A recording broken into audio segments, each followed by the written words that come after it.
अगली बड़ी खबर हाथरस से है। हाथरस हादसे में बड़ा अपडेट आया है। अब तक 121 लोगों की मौत की पुष्टि हो गई है। हाथरस के सिकंदराऊ थाने में मुकदमा लिखा गया है। बाबा के मुख्य सेवादार देव प्रकाश मधुकर पर मुकदमा दर्ज हुआ है। हाथरस पुलिस ने बाबा को एफआईआर में नामजद नहीं किया। सेवादार और अन्य आयोजकों पर ही पुलिस ने केस लिखा है। सत्संग में आयोजन की शर्तों का भी उल्लंघन किया गया है। 80,000 की अनुमति ली गई थी और भीड़ आई 2.5 से 3 लाख के बीच। और हाथरस की एलआईयू पुलिस भीड़ का अंदाज़ा नहीं लगा पाई और पुलिस की एफआईआर में सारी लापरवाही सेवादारों की बताई गई है। सेवादारों और आयोजकों को ही पुलिस ने जिम्मेदार बताया है, उन्हें जिम्मेदार पुलिस बता रही है। आज हाथरस पहुंच रहे हैं मुख्यमंत्री योगी आदित्यनाथ, जहां पर इस पूरी घटना का वो जायज़ा लेंगे, घायलों से मुलाकात करेंगे और जिन्होंने अपनी जान गंवाई है उनके परिवारजनों से भी सीएम मुलाकात करेंगे।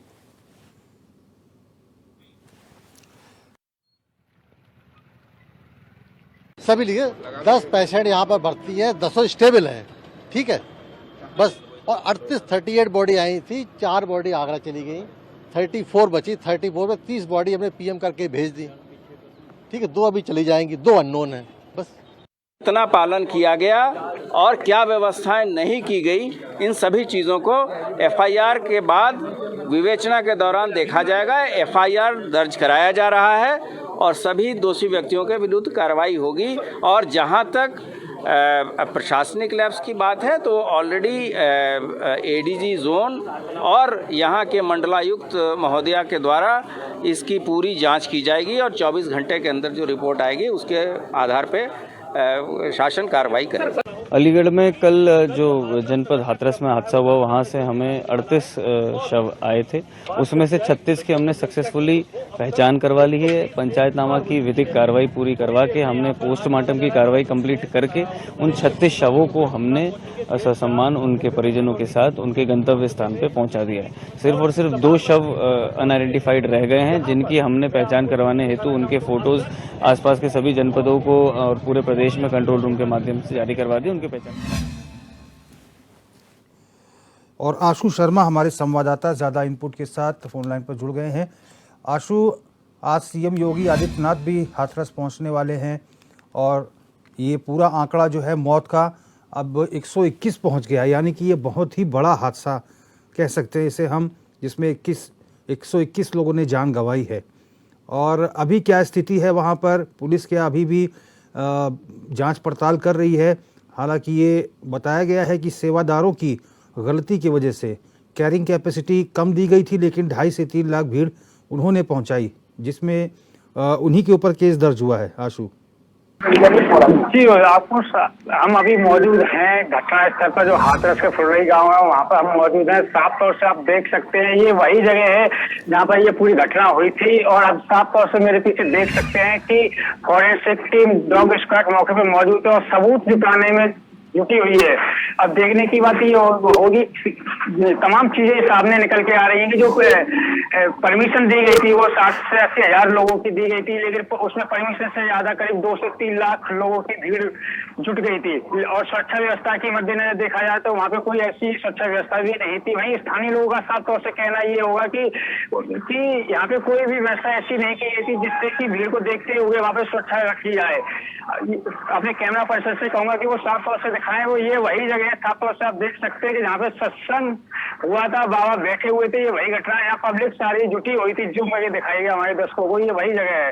साफ तौर से आप देख सकते पुलिस प्रशासन मुस्तैद है उस जगह पे, पूरी तरीके से सभी लोग मौजूद हैं। कुछ ही देर में माननीय मुख्यमंत्री जी भी यहाँ पे पहुंचेंगे, घटनास्थल का निरीक्षण करेंगे और वहीं पे आप साफ तौर से देख सकते हैं किस तरीके से डॉग स्क्वाड वहाँ पे सबूत जुटाने में लगी हुई है और फॉरेंसिक टीम मौके पर है।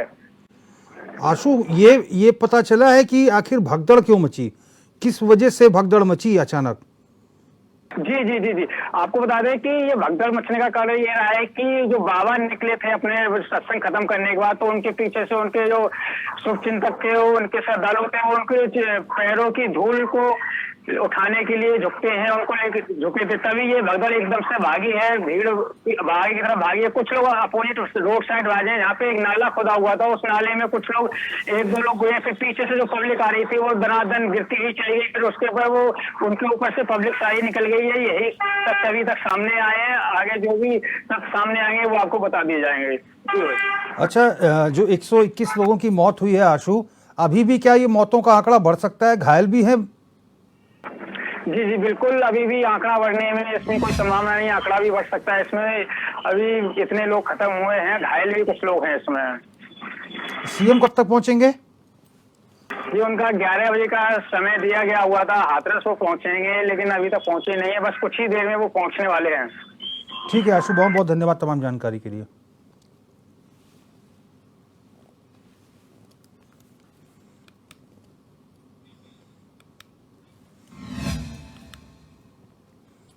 हाथरस में सत्संग के दौरान मची भगदड़ की घटना ने पूरे प्रदेश को हिलाकर रख दिया है। हादसे में अब तक 121 लोगों की मौत हो चुकी है। अब इसी मामले में सपा नेता शिवपाल यादव का बयान सामने आया है, जिसमें उन्होंने कहा कि प्रशासन और सरकार को जिम्मेदार लोगों के प्रति जिम्मेदारी तय करनी चाहिए थी। बहुत से लोगों की मौतें भी हुई, बहुत से लोग घायल भी हैं। इलाज कराने में सरकार असफल है। अभी तक उनके लिए कोई विशेष सुविधा नहीं हो सकी और जो भी मृतक हैं और जो घायल हैं उनको शीघ्र इलाज की व्यवस्था करानी चाहिए था, प्रशासन को भी और सरकार को भी। और जो जिम्मेदार हैं उनके प्रति जिम्मेदारी।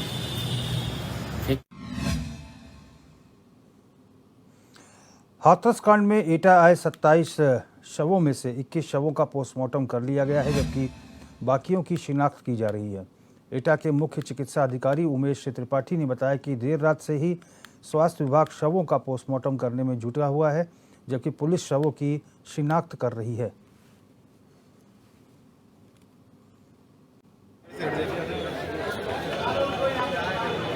27 बॉडी हमारे यहाँ आई थी, उनमें से 21 की शिनाख्त रात में हो गई थी लेट नाइट तक, तो हमने 21 के क्लियर कर दिए थे और 2 की शिनाख्त अभी और हो गई है, तो दोनों हम करवा रहे हैं। अभी 4 रह गई हैं, तो वो 4 जैसे आइडेंटिफाइड हो जाएंगी वैसे।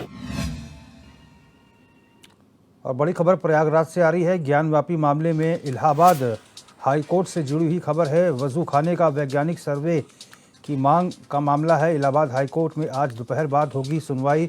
जस्टिस रोहित रंजन अग्रवाल की सिंगल बेंच में सुनवाई होगी। हिंदू पक्ष से राखी सिंह ने हाईकोर्ट में याचिका दाखिल की है।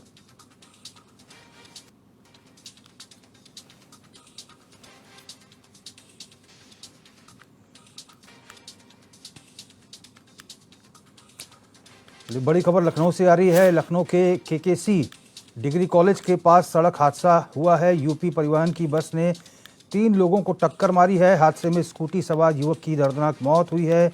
2 घायल हैं। घायलों को ट्रॉमा सेंटर में भर्ती कराया गया है। हुसैनगंज थाना क्षेत्र की ये पूरी घटना है। घायलों को ट्रॉमा सेंटर भर्ती कराया गया है। परिवहन निगम की बस ने जोरदार टक्कर मारी है। स्कूटी सवार चालक की दर्दनाक मौत हुई है। केकेसी कॉलेज के पास ये हादसा हुआ है।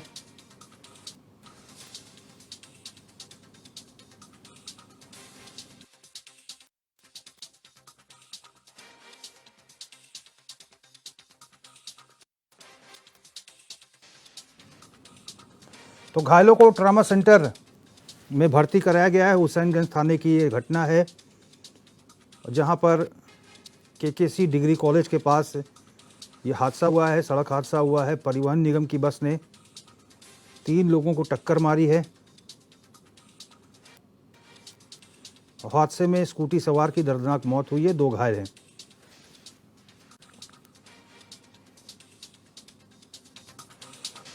बड़ी खबर कानपुर से आ रही है। प्लास्टिक सीरिया कल फैक्ट्री में आग लगी है। मौके पर पहुंची अग्निशमन विभाग की 6 गाड़ियां। कड़ी मशक्कत के बाद आग पर काबू पाया गया। थाना गोविंद नगर क्षेत्र का ये पूरा मामला है। तो कड़ी मशक्कत के बाद आग पर काबू पाया गया। गोविंद नगर थाने का ये पूरा मामला है। प्लास्टिक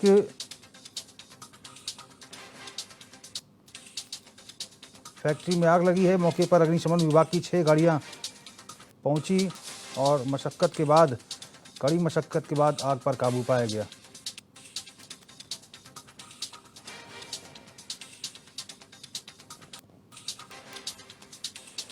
प्लास्टिक सिसायकाल फैक्ट्री में आग लगी है। अग्निशमन की 6 गाड़ियां पहुंची हैं। बड़ी मुश्किल से आग पर काबू पाया गया।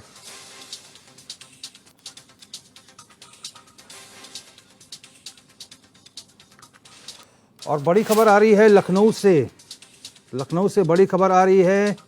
सहारा इंडिया के ठिकानों पर इन्फोर्समेंट डायरेक्टरेट का छापा पड़ा है। ईडी का छापा है। सहारा इंडिया के ठिकानों पर ईडी का छापा पड़ा है लखनऊ में। और ईडी की ये बड़ी कार्रवाई है, जहां सहारा इंडिया के ठिकानों पर छापा पड़ा है। तो सहारा इंडिया के ठिकानों पर छापा पड़ा है। ईडी ने बड़ी कार्रवाई की है। जहां जहां भी उनके ठिकाने हैं, जहां जहां भी उनके प्रतिष्ठान हैं, वहां पर ईडी ने छापेमारी की है। और लखनऊ से ये बड़ी खबर है, जहां पर ईडी का चाबुक चला है और सहारा इंडिया के ठिकानों पर ईडी का छापा पड़ा है। ईडी की कोलकाता यूनिट छापेमारी कर रही है। ईडी लखनऊ यूनिट के कई अफसर भी छापेमारी में शामिल हैं। तो ज्वाइंट ऑपरेशन है। कोलकाता की चिट फंड कंपनी में हुए कथित घोटाले को लेकर ही छापेमारी हुई है। और राशिद आरिफ हमारे संवाददाता ज़्यादा जानकारी के साथ जुड़ गए हैं। राशिद, संयुक्त ऑपरेशन है, संयुक्त कार्रवाई ईडी की हो रही है। दोनों ब्रांचेस जो हैं लखनऊ की और कोलकाता की, दोनों ही छापेमारी में ईडी के ठिकानों सहारा इंडिया के ठिकानों पर छापेमारी कर रही हैं। जैसे रोहित आपको बता दें कि सुबह से ईडी जो है लखनऊ की और कोलकाता की जो सहारा जो लखनऊ में सहारा कपूरथला पे बना हुआ है, तो वहाँ पे छापेमारी कर रही है। और आपको बता दें कि कोलकाता में चिट फंड कंपनी से कथित एक घोटाला हुआ था, जिसको लेकर लगातार जिस तरह से ईडी अपनी नजर बनाई हुई थी सहारा पे, तो उसी को लेके आज लखनऊ के कपूरथला पे सहारा हेड ऑफिस जो है उसके ज्वाइंट ऑपरेशन चल रहा है। कोलकाता ईडी और लखनऊ की जो टीम है वो मिलकर छापेमारी करी। देखिए सारा समय कहीं ना कहीं आपको बता दें कि लंबे समय से सुबोध राय की अगर बात की जाए, उनका इंतकाल हो गया है, स्वर्गवास हो गया है। उससे पहले भी काफी समय जेल में रहे। देखिए सहारा में जो गरीब लोगों ने निवेश किए थे, इसको लेकर लगातार जो लोग हैं वो एफआईआर करते रहे। कहीं ना कहीं जांच भी कई सालों से चल रही है। सुबोध राय काफी समय जेल में भी रहे, उसके बाद उनका स्वर्गवास हो गया। अब सारी संपत्तियों को कहीं ना कहीं सरकार अटैच कर रही, इसी को लेकर ईडी की लगातार छापेमारी चल रही। लेकिन आपको बता दें उत्तर प्रदेश है या उसके अलावा स्टेट है जहाँ पे बहुत से जो गरीब लोग हैं, जो मध्यम वर्ग के लोग हैं, उन्होंने सहारा में बहुत निवेश किया था। काफी ऐसे निवेशक हैं जिनका पैसा फंस चुका है, वो एफआईआर भी कर रहे हैं, चक्कर लगा रहे हैं, सहारा हेड ऑफिस के चक्कर लगा, लेकिन उनको पैसा नहीं मिल रहा। तो कहीं ना कहीं चिट फंड घोटाले को लेकर लगातार ईडी की नजर बनी थी। आज लखनऊ के कपूरथला में सहारा हेड जो ऑफिस है उनका, वहाँ पे छापेमारी चल रही है। जी, और कब तक ये छापेमारी चलने का अनुमान है राशिद? नहीं, देखिए आपको बता दें कि उत्तर प्रदेश का या कहा जाए तो सहारा का सबसे बड़ा हेड ऑफिस जो है वो कपूरथला पे बना हुआ है। ईडी देखिए सारे तथ्यों की जांच करेगी, सारे जो वहाँ पे लोग हैं, क्योंकि ईडी जब जहाँ जाती है तो वहाँ पे जो अंदर होते हैं तो उनको अंदर रोक दिया जाता है, जो बाहर होते हैं उनको बाहर रोक दिया जाता है। फोर्स तैनात होती है। कहीं ना कहीं सारी चीजों पे जांच होगी। अब कितनी देर ईडी की कार्रवाई चलेगी ये तो समय बताएगा, क्योंकि अंदर फाइलें भी चेक होंगी। कहीं ना कहीं कंप्यूटर है, मोबाइल है, सारी चीजें, बैंक खाते हैं, सभी चीजों को चेक करेगी ईडी। तो उसमें समय भी लग सकता है, लेकिन कितना समय लग सकता है, कितनी जल्दी कार्रवाई वो पूरी कर सकते ये नहीं बता सकते। लेकिन हाँ, ये जरूर है कि जिस तरह से सहारा पे लगातार ईडी की नजर बनी थी, उसी के बाद में कपूरथला पे आज सुबह से ईडी की कार्रवाई चल रही है। ये कितनी देर कार्रवाई चलेगी ये बताना मुश्किल है। जी रोहित जी, ईडी का कोई ऑफिशियल बयान या फिर कोई सहारा इंडिया परिवार के किसी मैनेजर का या किसी का कोई बयान आया है सामने? देखिए रोहित, आपको बता दी कि ईडी जब भी छापेमारी कहीं करती है तो ईडी कभी भी ये नहीं बताती, ना उनका आधिकारिक बयान आता जब तक कि वो पूरी अपनी कार्रवाई को कंप्लीट नहीं कर सकते। क्योंकि देखिए सहारा एक बड़ा समूह है, कहीं ना कहीं इसमें छापेमारी जब हेड ऑफिस में हो रही है तो मोबाइल चेक होंगे, लैपटॉप चेक होंगे, बैंक खाते चेक होंगे, फाइलें चेक होंगी। तो ईडी जब तक फाइनल कार्रवाई नहीं कर लेती है तब तक के कोई भी आधिकारिक बयान नहीं आता है। हो सकता है ये भी की कार्रवाई होते जांच पड़ताल करते करते किसी की गिरफ्तारी भी हो जाए, लेकिन अभी तक के कोई आधिकारिक बयान नहीं है। लेकिन ईडी लगातार सुबह से कपूरथला पे छापेमारी कर रही। जी रोहित। ठीक है राशिद, आप नजर बनाए रखिए इस खबर पर, आगे भी आपसे अपडेट लेंगे।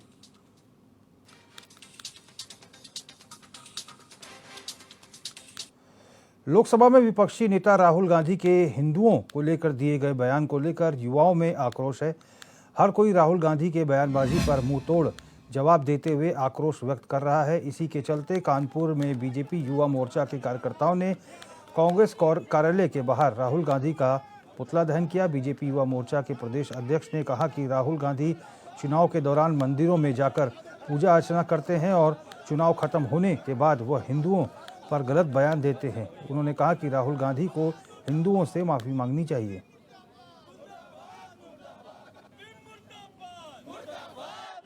जिस तरीके का हिंदुस्तान की संसद में हिंदुओं का अपमान करने का काम राहुल गांधी ने किया, उसके विरोध में आज पूरे उत्तर प्रदेश में युवा मोर्चा राहुल गांधी का पुतला दहन कर रहा है। जिस तरीके हिंदुस्तान की संसद में हिंदुओं का वोट प्राप्त करके आप हिंदुओं का अपमान लगातार तरीके से करते आए हुए हो, इस बार भारतीय जनता युवा मोर्चा, भारतीय जनता पार्टी कार्यकर्ता और प्रत्येक हिंदू अपने आप को अपमानित महसूस कर रहा है। और मैं राष्ट्रपति जी से निवेदन भी करना चाहूँगा कि राहुल गांधी की जो सदस्यता है संसद से वो निरस्त करने का काम किया जाए और राहुल गांधी को कांग्रेस पार्टी से इस्तीफा दे देना चाहिए और राजनीति से भी इस्तीफा दे देना चाहिए और अपने घर बैठ जाने से अपने इटली वापस ले जाए। रायबरेली जिले के खीरो थाना क्षेत्र में स्थित राजकीय होम्योपैथिक चिकित्सालय में आए दिन ताला ही लगा रहता है, जिसकी वजह से चिकित्सालय से मिलने वाली सुविधाएं दम तोड़ने की स्थिति में है। होम्योपैथिक चिकित्सालय में कोई डॉक्टर तक नहीं आ रहा है, केवल वार्ड बॉय और कंपाउंडर अपनी नौकरी पूरी कर रहे हैं। डॉक्टर नहीं होने की वजह से मरीजों को भी खाली हाथ वापस लौटना पड़ रहा है। ग्रामीणों का कहना है कि उन्हें इलाज के लिए खीरो भागना पड़ता है, लेकिन विभाग में उनकी समस्या सुनने वाला कोई भी नहीं है, जिसकी वजह से लोगों में आक्रोश है।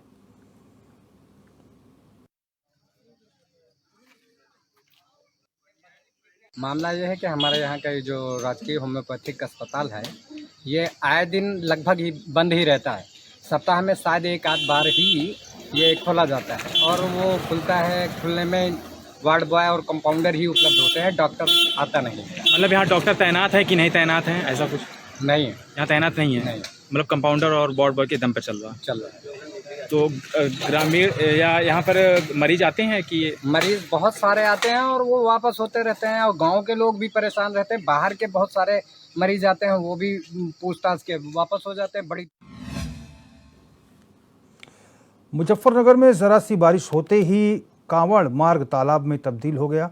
हर साल सावन महीने में मुजफ्फरनगर से करोड़ों शिव भक्त अपने गंतव्य की ओर बढ़ते हैं, जिसको लेकर प्रशासन तमाम तरह की तैयारियां करता है। लेकिन इस बार प्रशासन की अव्यवस्थाओं के चलते कांवड़ मार्ग पूरी तरह से जलमग्न है। नालियों का गंदा पानी भी बहकर सड़कों पर आ गया है। ऐसे में व्यवस्थाओं पर सवाल उठ रहे हैं।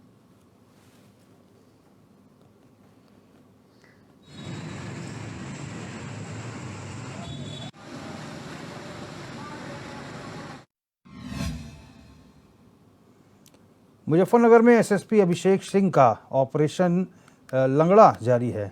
इसी के तहत पुलिस लगातार चेकिंग अभियान चला रही है। वहीं खालापार थाना क्षेत्र में चेकिंग के दौरान बाइक सवार लुटेरों से पुलिस की मुठभेड़ हो गई। मुठभेड़ में 3 लुटेरे पुलिस की गोली लगने से घायल हो गए। पकड़े गए तीनों घायल लुटेरों पर 42 मुकदमे दर्ज हैं।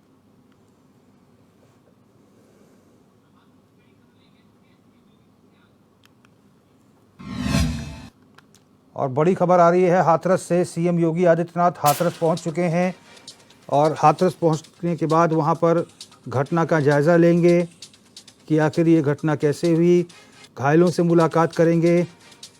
और कल हाथरस में सत्संग के दौरान भगदड़ हुई थी जिसमें 121 लोगों की मौत हो गई, जान गंवाई थी लोगों ने, और जिसके बाद से ही सीएम योगी आदित्यनाथ एक्शन में दिख रहे हैं और हाथरस पहुंच चुके हैं। वो पीड़ित परिवारों से मिलेंगे, जो मृतक हैं उनके परिवारजनों से मुलाकात करेंगे, अधिकारियों से बातचीत होगी, पुलिस प्रशासन के बड़े अधिकारियों से बातचीत होगी, पूरी घटना का फीडबैक लेंगे और आखिर लापरवाही क्यों हुई इस पर भी सीएम योगी आदित्यनाथ एक्शन ले सकते हैं। आशु शर्मा हमारे संवाददाता एक बार फिर से फोन लाइन पर जुड़ गए हैं। आशु, सीएम योगी आदित्यनाथ कितने बजे पहुंचे? अब से कुछ देर बाद पहले पहुंचे हैं? जी, आपको बताना सर, थोड़ी देर पहले ही मुख्यमंत्री जी पहुंच चुके हैं हाथरस और जो घायल हैं उनसे भी मुलाकात करेंगे। जहां ये हादसा हुआ था उस जगह का भी निरीक्षण करेंगे। फिलहाल अभी वो कहाँ पे हैं? अगर मुख्यमंत्री जी की बात की जाए तो अभी वो हाथरस हॉस्पिटल पहुंच चुके हैं और जल्द ही घायलों से भी मुलाकात करने पहुंचे हैं हॉस्पिटल। अब मुआवजे की क्या घोषणा की है? कुछ मुआवजा सरकार ने घोषित किया है आशु? जी, अगर मुआवजे की बात की जाए घायलों के लिए और जो मृतक लोग हैं तो मृतक लोगों के लिए दो लाख रुपए की मुआवजे की घोषणा की गई है और जो घायल लोग हैं उनके लिए 50,000 रुपए मुआवजे की भी बात की गई है। उसमें सीएम योगी कुछ बड़ी कार्रवाई भी कर सकते हैं प्रशासनिक अधिकारियों के ऊपर कि आखिर इतनी बड़ी लापरवाही कैसे हो गई? मुख्यमंत्री के साफ आदेश हैं इस पूरी घटना के पीछे, जिसके भी जो भी तथ्य सामने आएंगे या फिर जांच करने पर जो भी तथ्य सामने आएंगे उस आधार पर बड़ी कार्रवाई की जाएगी। और वहीं साफ तौर से ये भी कहा गया है कि इसमें जो भी या ये साजिश का रूप है या फिर घटना है, इसकी भी जांच की जाएगी। अच्छा आशु, जितने भी घायल हैं उनका इलाज इस समय कहाँ चल रहा है? जी, घायलों का इलाज अभी सिकंदर राव कुछ जिला चिकित्सालय कुछ लोग वहाँ पे भी चल रहा है, कुछ हायर सेंटर भी रेफर किए गए हैं। ठीक है आशु, आप नजर बनाए रखिए, आगे भी आपसे अपडेट लेंगे हम। तो घटना में 121 लोगों ने जान गंवाई थी। सीएम योगी को आप देख सकते हैं अपने सरकारी चौपर से वो हाथरस पहुंच चुके हैं और पुलिस प्रशासन, स्थानीय जिला प्रशासन के तमाम बड़े अधिकारियों से वो बातचीत करेंगे। घटना कैसे हुई, अनुमति कब ली गई थी, कितने भीड़ की अनुमति दी गई थी, उसके बावजूद इतनी भीड़ कैसे आ गई, आखिर प्रशासन क्या कर रहा था, क्या पुलिस प्रशासन को पता नहीं था कि 80,000 की भीड़ थी और 2.5 से 3 लाख लोग आखिर कैसे पहुंच गए, कौन इसमें जिम्मेदार है, लॉ एंड ऑर्डर की स्थिति कैसे बिगड़ी, क्यों इतनी भीड़ इकट्ठा हुई, घायलों की क्या स्थिति है, तमाम चीज़ों का सीएम मुआयना करेंगे और हो सकता है बड़ी कार्रवाई भी करें, दंडित भी करें जो भी दोषी हो।